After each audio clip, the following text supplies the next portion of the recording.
नमस्कार, मैं स्मरणभूमि रोहित शर्मा।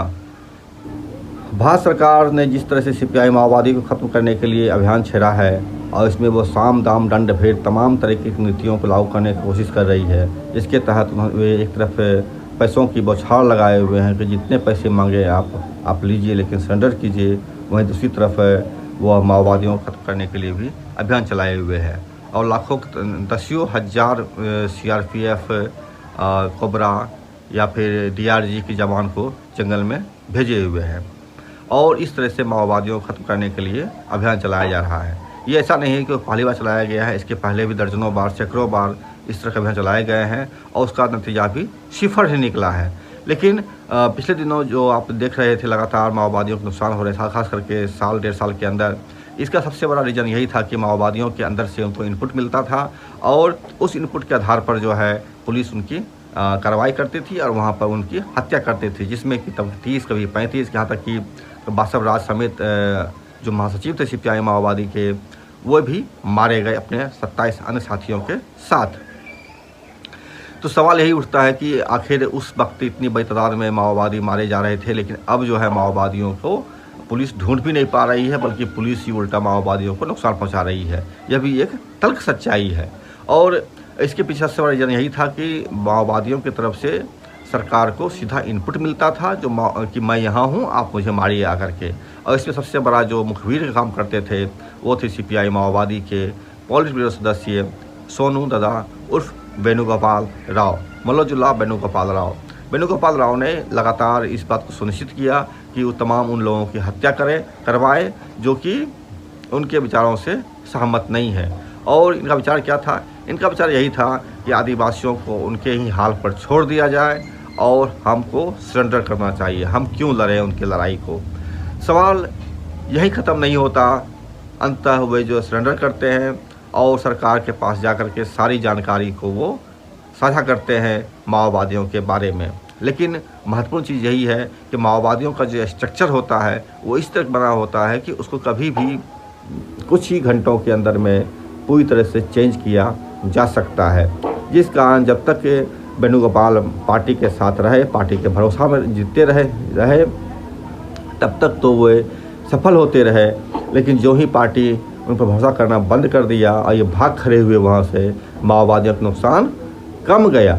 इतने दिनों के बाद, मतलब कई महीने के बाद जो है, मतलब 17 सितंबर के बाद वेणुगोपाल ओपन हो गया था, उसका जो गद्दारी का भंडाफोड़ हो गया था और उसके बाद से अभी तक माओवादियों को एक भी नुकसान नहीं पहुंचा है। लेकिन इसमें कल एक इनकाउंटर होता है, उस इनकाउंटर में जो है सीपीआई माओवादी के वरिष्ठ लीडर पापा राव और उनकी पत्नी समेत 4 अन्य नेताओं की मुठभेड़ में हत्या होती है, उनकी शहादत होती है। इस पर क्या कुछ चल रहा है, आइए इस पर बात करते हैं और ये भी जानने की कोशिश करते हैं कि आखिर माओवादियों के खिलाफ भारत की सरकार ये लगातार अभियान क्यों चला रही है।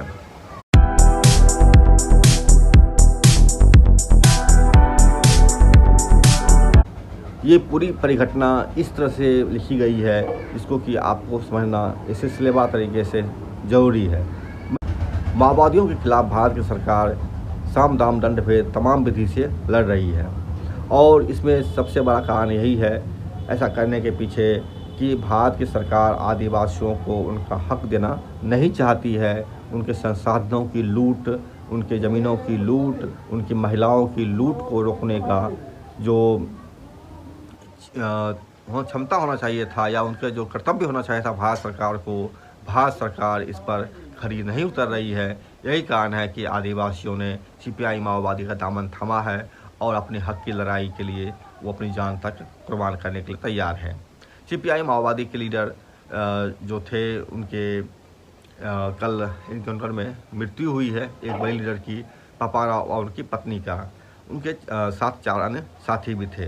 इनकाउंटर अभी भी संभव चल ही रहा है, लेकिन महत्वपूर्ण चीज़ इसमें यही है कि जब से वेणुगोपाल मल्लोजुल्लाह वेणुगोपाल राव उर्फ सोनू दादा, जो पोलिट ब्यूरो मेंबर थे सीपीआई माओवादी के, जब से इन्होंने सरेंडर किया है या जब से उनका जो गद्दारी का भंडाफोड़ हुआ है, इसके बाद से माओवादियों का नुकसान कम हो गया है या ना के बराबर हो गया। यही कारण है कि भारत सरकार अब चाह करके भी माओवादियों को उस तरह से मार नहीं पा रही है, क्योंकि उसको अंदर से इनपुट नहीं मिल पा रहा है।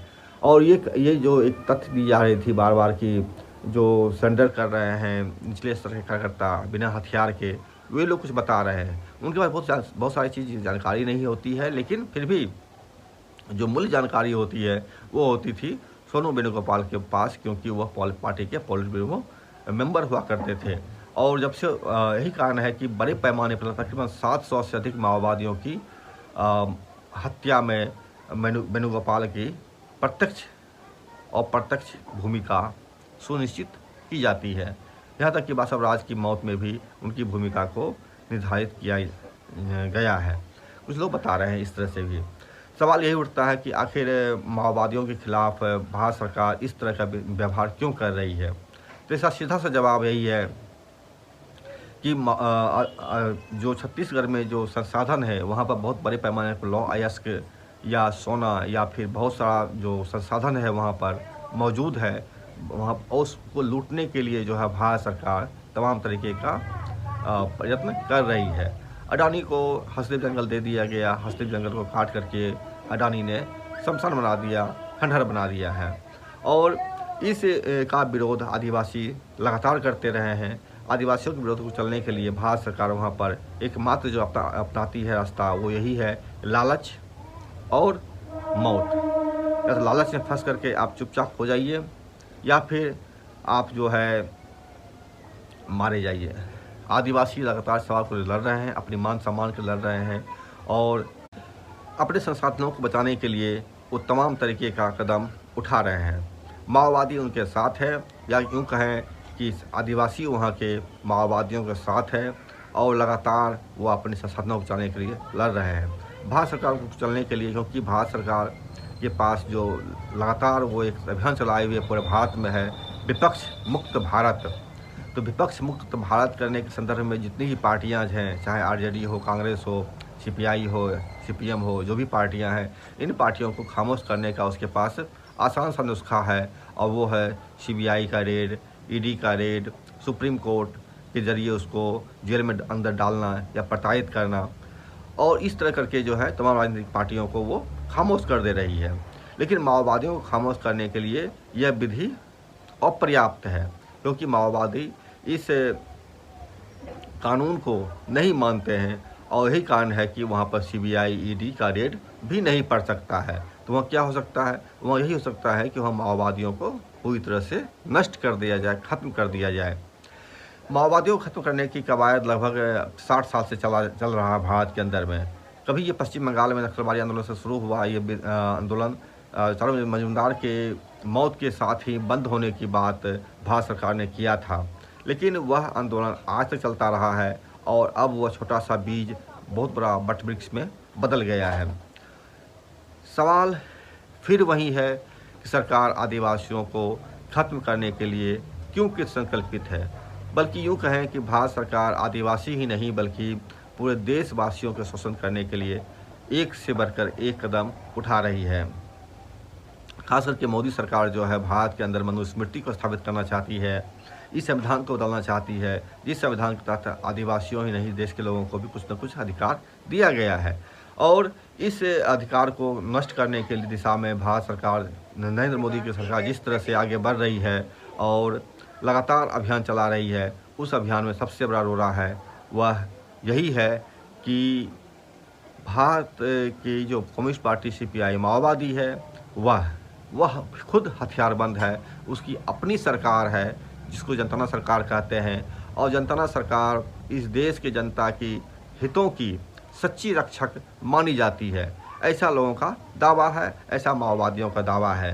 भारत सरकार इसको बर्दाश्त नहीं कर पा रही है कि आखिर इस देश के लोगों का अपना को लूटने का काम वह कोई रोक सके उसको। और इसीलिए जो ये रोड़ा है, ये भारत सरकार का जो एक मुख्य विपक्षी बन गया है सीपीआई माओवादी, उसको ख़त्म करने के लिए वो एक के बाद एक सैन्य कार्रवाई कर रही है। माओवादी इस बात को जानते हैं और इस बात को ठीक ठीक समझते हैं कि अगर हमें भारत सरकार से अपनी सरकार स्थापित करनी है, जिसको वो समाजवाद, साम्यवाद की बात करते हैं, तो ये इतना आसान भी नहीं होने जा रहा है। अभी तो लड़ाई सिर्फ शुरू ही हुई है। मुख्य लड़ाई आपको भारत सरकार की जो फौज है उससे होनी है, और अगर उस फौज से भी ये जीत जाते हैं तो यहाँ पर सीधा नाटो का प्रवेश होगा और नाटो अपने अमेरिकी साम्राज्यवाद के साथ सीधी भिड़ंत होगी। लड़ाई का स्तर जब इतना भयानक होने जा रहा है, उस दौर में डरपोक लोग जो हैं, जो कायर हैं, सोनू इस वेणुगोपाल जैसे लोग, ये लोग गद्दार बनेंगे और गद्दारी करके संघर्ष से भागेंगे। अभी तो लड़ाई शुरू ही हुआ है, क्योंकि भारत के अंदर दो मुख्य विपक्षी पार्टियां, जिसमें कि एक का नेतृत्व आरएसएस करता है और एक का नेतृत्व, दूसरे का नेतृत्व जो है सीपीआई माओवादी करता है। तो दोनों के बीच जो मुख्य शत्रु हैं, जो परस्पर एक दूसरे के विरोधी हैं और एक दूसरे को खत्म करने की दिशा में एक से बढ़कर एक कदम उठा रहे हैं, निश्चित तौर पर यह लड़ाई बहुत ही खूनी होने जा रही है। और कहा भी जाता है आज़ादी की कीमत होती है, आज़ादी की कीमत इससे तय नहीं होती है कि आप कितने तेज तर्रार हैं, आप कितने योग्य हैं। आज़ादी की कीमत तय होती है खून से, और ये खून तय करता है वहाँ की सरकार कितनी क्रूरता से लोगों की हत्या करने में आगे आती है। तो ये लड़ाई है, इसमें लगातार जो आप पिछले 1.5 सालों से जो लड़ाई मैंने बहुत बड़े पैमाने पर माओवादियों का नुकसान हो रहा था, लगभग 600-700 माओवादी मारे जा चुके थे। इनके पीछे जो मैंने बार बार बताया है कि वेणुगोपाल का हाथ था। उन्होंने जो अपने पद, जो पोलिट ब्यूरो मेंबर का पद होता है, बहुत बड़ा पद होता है सीपीआई माओवादी के अंदर में, तो उसके निशानदेही पर इन तमाम हत्याएं की गई थी। लेकिन अब चूंकि ये खुद ही एक्सपोज हो गए हैं, इसलिए भारत सरकार को अब इनपुट नहीं मिल रहा है। और अगर ये इनपुट नहीं मिलता है तो लाखों की तादाद में भी फौज अगर लगा दें अगर माओवादियों को खत्म करने की दिशा में, तो भी इतना आसान नहीं है। माओवादियों का कहना है कि हम जन्म कहाँ लेते हैं यह मेरे हाथ में नहीं है, लेकिन हमारी मृत्यु कैसे होती है ये मेरे हाथ में है। तो निश्चित तौर पर माओवादी लगातार लड़ रहे हैं, और अगर वो मरते हैं तो आपने जैसा देखा जनता में एक शोक की लहर छाती है। और अगर हम तेलंगाना की बात करें या देश के अन्य हिस्सों में बात करें तो उनकी मौत पर जो है हजारों की तादाद में जनता जुटती है और उनके लिए शोकग्रस्त होती है, उनको हीरो की तरह सम्मानित करती है, उनको शहीद बताती हैं। और जब माओवादियों को अगर इस तरह से सम्मान मिल रहा है तो निश्चित तौर पर उसे ख़त्म करना इतना आसान भी नहीं है। लेकिन महत्वपूर्ण चीज़ यही है कि लड़ाई का स्तर बहुत बड़ा है। एक तरफ माओवादी हैं, दूसरी तरफ भारत सरकार और उसकी दसियों लाख जो फौज है, चाहे वो सीआरपीएफ, अर्धसैनिक बल या जो भी हो वो हो, या फिर भारत सरकार की खुद की फौज हो वो हो, या फिर विदेश की जो फौजें हैं नाटो, जिसके लिए खिलाफ तो रूस भी लड़ रहा है, तो वो हो, तमाम फौज और उनके हथियार इस माओवादी के खिलाफ लगे हुए हैं, भिड़े हुए हैं। यानी इस देश की जनता को लूटने, ख़त्म करने की दिशा में ये जो है तंत्र लगा हुआ है। इस लड़ाई का स्तर बहुत ही बड़ा है, और इस स्तर को ये स्तर को में जो खून बहेगा वह भी कोई छोटी मोटी खून नहीं बहने जा रही है, 5, 10, 15, 20, बल्कि वहाँ पर 30-35 करोड़ लोग मारे जाएंगे। यह भी हकीकत है।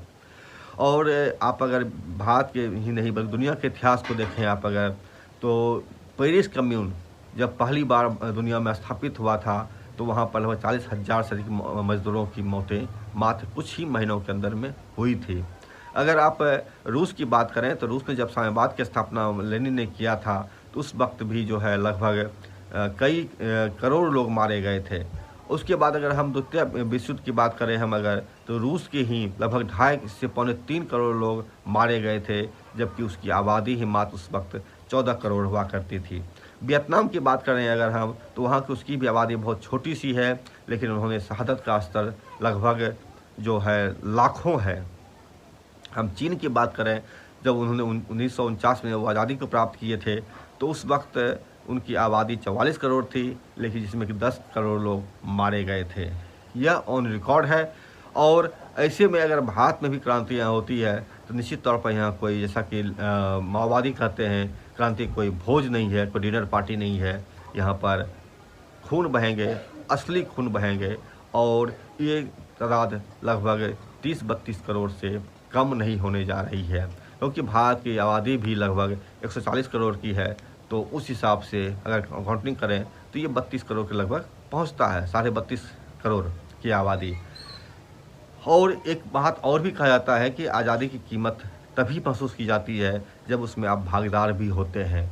तो एक जो अन्य माओवादी के समर्थक, एक पत्रकार जो जाने जाते थे उसके मसले को जानने वाले, उनका कहना था कि जब तक आज़ादी के लिए या कम्युनिस्ट समझ आने के लिए हर घर से एक कुर्बानी नहीं होती है, तब तक जो है उसका स्थापित होना भी असंभव है या फिर वह पलट सकता है। आप अगर बांग्लादेश की बात करें हम अगर, तो बांग्लादेश की आज़ादी में भारत सरकार ने बाकायदा हस्तक्षेप किया था और वहाँ पर जो है जब बांग्लादेश का निर्माण किया था, वहाँ की सरकार की स्थापना किया था। मात्र कुछ ही वर्षों में वहाँ क्या होता, कुछ दशक में क्या होता है, वहाँ की जो शेख हसीना की सरकार थी उसको भगा दिया जाता है और वही पुरानी बात जो कि चलती चली जा रही थी वह फिर से एक बार लागू होने की दिशा में कदम बढ़ाया है। हालांकि वक्त बीतता है, चीज़ें बढ़ती है, वह उस रूप में लागू नहीं हो सकता है जिसमें पहले हुआ करता था, लेकिन रूप बदल करके फिर वो चीज़ें जो है आ जाती है। तो सवाल वही उठता है, शेख हसीना के पिता जिन्होंने कि बांग्लादेश की मुक्ति आंदोलन का नेतृत्व दिया था, वह मात्र कुछ दशक में ही उलट कैसे गया? जवाब इसका यही है कि बांग्लादेश की लड़ाई में, मुक्ति की लड़ाई में बाहरी हस्तक्षेप हुआ था, जनता की बहुत बड़ी भागीदारी वहाँ पर नहीं हुई थी, जिस कारण कि जब शेख हसीना की सरकार ने आज़ादी के दीवानों के लिए कुछ अलग से आरक्षण दिया था, तो जो आज़ादी की लड़ाई में भाग नहीं लिए थे वह सीधे इसके विरोध में उतर गए। इसीलिए कहा जाता है कि भारत की आज़ादी में भी अगर हर घर से एक व्यक्ति नहीं मरता है तो निश्चित तौर पर भारत की आज़ादी को भी या माओवादियों की आज़ादी जो है उसको भी बचाया नहीं जा सकता है। आप अगर 1947 आज़ादी की बात करें भारत में अगर, तो आप देखेंगे कि वहाँ पर भी भारत के बहुत सारे हिस्से में आंदोलन हो ही नहीं रहा था। जनताएं सड़कों पर जरूर थी, लेकिन हर घर से शहादत नहीं हुई थी, हर घर से लोग नहीं लड़े थे। यही कारण है कि आज़ादी के इतने दशक के बाद भी भारत की जनता की स्थिति बहुत ही ज़्यादा खराब है और समान है। लूट का तंत्र उतना ज़्यादा मजबूती से खड़ा हो गया है। इसीलिए जो समाज वैज्ञानिक बताते हैं कि अगर किसी भी सरकार को पलटना हो या किसी सरकार को भी स्थापित होनी हो, नई सरकार को, तो उसको हर घर से समर्थन मिलना अनिवार्य है। यानी हर घर से शहादतों का एक झंडा जरूर जाना चाहिए, तभी आकर के जो है नई सरकार बन सकती है। तो साम्यवादियों की सरकार अगर बनती है, निश्चित तौर पर यहाँ पर बड़े पैमाने पर नरसंहार होंगे। इसमें 10, 5, 100, 50 की भूमिका नहीं रहेगी, करोड़ों लोग मारे जाएंगे और करोड़ों लोगों की कुर्बानियों के बाद ही नया भारत बनेगा। अन्यथा मनुस्मृति आधारित भारत बनने की दिशा में यह देश चल चुका है, उसे रोकना मुश्किल ही नहीं, बहुत ही ज़्यादा असंभव होगा। भारत की जो भी पार्टियां चुनाव के माध्यम से बदलाव करना चाह रही है, वह उसकी क्या दशा है वो भी आप अच्छी तरह से देख पा रहे हैं। यही कारण है कि भारत जो लगातार मनुस्मृति की दिशा में लुढ़कता जा रहा है और एक तानाशाही की सरकार स्थापित हो रही है या हो चुकी है, उसको ख़त्म करना भी अब किसी भी पार्टी के लिए बूते से बाहर की बात है। और इसको ख़त्म करने के लिए जो पार्टी कर सकती है वो है सीपीआई माओवादी। और सीपीआई माओवादी के साथ भारत सरकार की सीधी भिड़ंत है। ये भिड़ंत कितना आगे चलेगा और ये भिड़ंत कब तक जीत में बदलेगा कहना मुश्किल है, लेकिन जो चीज़ तथ्य है वो तथ्य यही है कि इस लड़ाई का अंत खून से ही होगा और बड़े पैमाने पर खून बहेंगे। पुलिस जो भारत की सरकार का स्ट्रक्चर बनाया गया है, पुलिस के बारे में एक चीज़ ज़रूर कहना चाहेंगे कि ये लोग सबसे बड़े उत्पीड़क के तौर पर देश के अंदर उभर के आए हैं। निश्चित तौर पर भारत सरकार की जो पुलिस विभाग है यह ज़ॉम्बी की तरह काम करता है। ये अंग्रेज़ों के बनाए गए स्ट्रक्चर के अनुसार ही चलते हैं। परिणाम ये होता है, जलियांवाला बाग को याद कर लीजिए आप। जलियांवाला बाग में भी जो है गोली चलाने के लिए ब्रिटिश गवर्नमेंट ने के लोग नहीं आए थे। यहाँ पर भारत की ही फौज भारत की जनता पर ही गोली दाग रही थी। हर आंदोलन को कुचलने के लिए यही पुलिस सामने आती है, तो ये ज़ॉम्बी की तरह काम करते हैं। पुलिस का बनावट ही इसी तरह बनाया गया है कि ज़ॉम्बीज की तरह वो काम करें और बस आदेश मिले और खाने के लोगों को निकल पड़े। यहाँ तक कि आपने सोनम वांगचुक जैसे लोगों को देखा, जो साइंटिस्ट थे, वे जब क्लाइमेट चेंज के जैसे सवाल को उठाए तो उनके साथियों को भी सर में गोली मार दी गई। ये किसी पुलिस का काम होता है या किसी ऐसे सरकार जो कि ऐसी पुलिस जिसके पास में दिमाग होता है उसका ही काम होता है? नहीं होता है। ये नफ़रत और घृणा से भरी हुई ये पुलिस तंत्र है जो कि देश जनता को खाने के लिए तत्पर है। एक के बाद एक नए नए क्रूरता की मिसाल कायम करते रहते हैं, जिसमें कि थाने के अंदर में करंट लगाना, उनकी बर्बरतापूर्ण हत्या करना, उनके खाल को खींच देना या फिर तमाम तरह के जितने भी तरह के अमानवीय हो सकता है यह पुलिस करती है। यही कारण है कि पुलिस के खिलाफ भी माओवादी लगातार अभियान चलाते रहते हैं। खैर, जो भी है, ये लड़ाई है, दो वर्गों की लड़ाई है, दो परस्पर विरोधियों की लड़ाई है और ये परस्पर विरोधियों की लड़ाई नृशंस है और इस नृशंस लड़ाई में कौन जीतेगा यह ताकत से तय होगा। अगर ताकत माओवादियों के पास बढ़ेगा तो माओवादी विजयी होंगे, ताकत अगर भारत सरकार के पास होगा तो भारत सरकार इनको कुचल डालेगी। दोनों ही स्थिति में करोड़ों मौतें निश्चित तौर पर होगी। 6 गुरिल्ले कल शहीद हुए हैं और भी शहीद हो सकते हैं, लेकिन मूल बात है कि पार्टी के अंदर से इनपुट अगर मिलेगा तो ये लड़ाई में शहादत मौतें माओवादियों की अधिक होगी और माओवादियों के सुनिश्चित करना होगा उनकी तरफ से जो लीडर हैं वह मुखबिरी ना कर सकें, सोनू वेणुगोपाल जैसे लोग ना बन सकें, ये उनको ये भी सुनिश्चित करना पड़ेगा, वरना उनकी लड़ाई को हारने में मिनटों भर भी नहीं लगेगा। नमस्कार, मैं इस बार भूमि रोहित शर्मा। चैनल देखिए, लाइक कीजिए, सब्सक्राइब कीजिए, शेयर कीजिए, हमसे जुड़े रहिए।